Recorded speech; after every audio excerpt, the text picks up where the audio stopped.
बारिश चल रही थी, लेकिन अंधेरा गहरा था और ठंडी हवा अब भी तीर की तरह चल रही थी।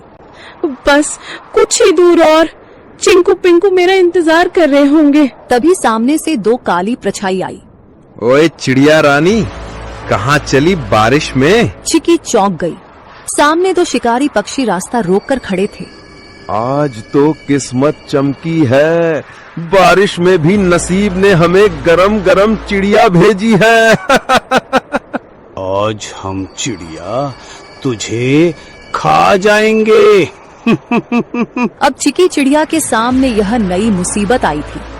चिड़िया ने सोचा, इस बार में नहीं बच सकती, क्योंकि आज दोनों दरिंदे बदमाश इकट्ठा होकर आए हैं।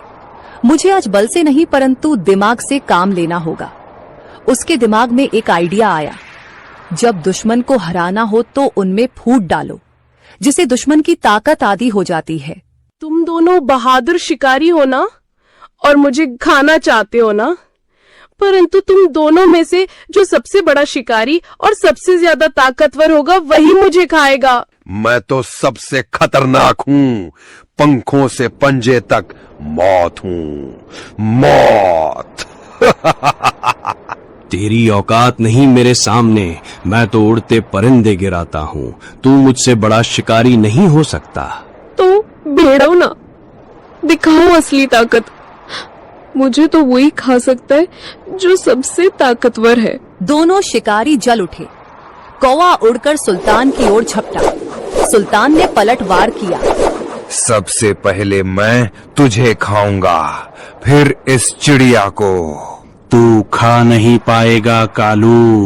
दोनों एक दूसरे को नोचते हुए हवा में झगड़ते हुए नीचे गिर पड़े। दोनों की हालत खराब हो गई और बेहोश हो गए।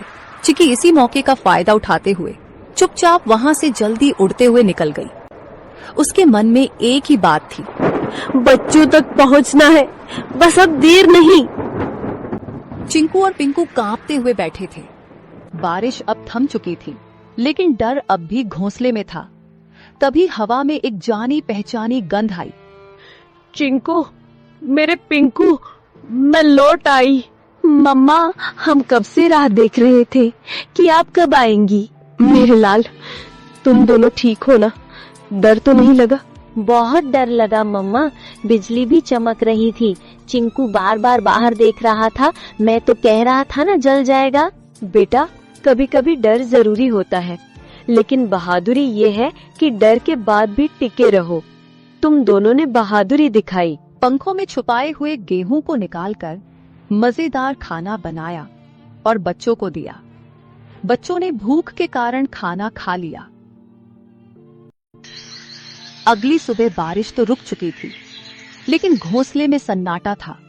सूरज की हल्की रोशनी घोंसले में पड़ी तो चिकी ने देखा, चिंकू एक कोने में पड़ा कांप रहा था। उसकी आंखें आधी खुली थी और शरीर तप रहा था। चिंकू, ओ बेटा, क्या हुआ तुम्हें? मम्मा, बहुत गर्मी लग रही है, पूरा बदन जल रहा है। हे भगवान, बुखार इतनी तेज, अब मैं क्या करूं? मम्मा, चिंकू को क्या हो गया? ये तो बोल भी नहीं पा रहा है ठीक से। चिकी ने खुद को संभालने की कोशिश की, लेकिन उसकी आंखों में आंसू भर आए। तू ठीक हो जाएगा बेटा, मम्मा यही है, कुछ करेगी, कुछ जरूर करेगी। उसने चिंकू को अपने पंखों में लपेट लिया। दिन भर वो उसके पास बैठी रही, चिंकू को साल भी दे दी। अगली सुबह जैसे ही सूरज निकला, टुनी को पिंकू की हल्की खांसी सुनाई दी। मम्मा, मुझे भी कुछ अजीब लग रहा है, सर भारी है। नहीं, अब तू भी? ये क्या हो रहा है मेरे बच्चों को? हे भगवान, मैंने कौन सा पाप किया? भूख मिटाने चली तो बारिश आई, बारिश में निकली तो शिकारी आए, और शिकारी से बचकर आई तो अब ये बुखार।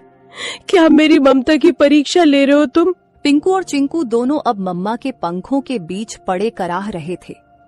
चिकी का मन टूटा हुआ था, लेकिन आंखों में अब भी एक जिद थी।